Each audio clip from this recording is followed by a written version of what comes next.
కాళేశ్వరం బ్యారేజీల నిర్మాణ వ్యవహారంలో కీలక పరిణామం చోటు చేసుకుంది. ఈ ప్రాజెక్టులో కీలక పాత్ర పోషించారని భావిస్తున్న మాజీ ముఖ్యమంత్రి కేసీఆర్ను క్రాస్ ఎగ్జామినేషన్ చేసిన తర్వాతే ప్రభుత్వానికి తుది నివేదిక సమర్పించాలని జస్టిస్ పినాకి చంద్రఘోష్ కమిషన్ యోచిస్తున్నట్లుగా విశ్వసనీయ వర్గాల సమాచారం. ఈ పరిణామం నేపథ్యంలో కమిషన్ గడువును ప్రభుత్వం మరొక 2 నెలల పాటు పొడిగించింది.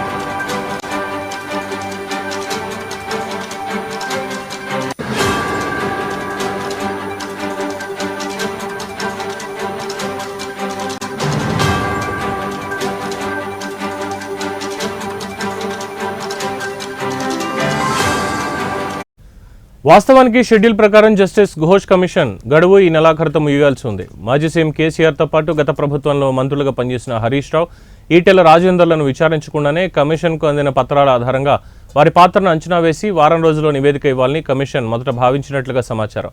ఒక వ్యక్తిపై అభియోగాలు నమోదు చేసేటప్పుడు ఆ ఆరోపణలపై సదరు వ్యక్తి వివరణ ఇచ్చుకోవడానికి అవకాశం కల్పించాలన్నది సహజ న్యాయ సూత్రం. ఈ సూత్రాన్ని అనుసరించి మాజీ ముఖ్యమంత్రి కేసీఆర్ను విచారణకు ఆహ్వానించి ఆయన అభిప్రాయాలు, వివరణలు తీసుకున్న తర్వాతే ముందుకు సాగాలని కమిషన్ నిర్ణయించుకున్నట్టుగా తెలుస్తోంది.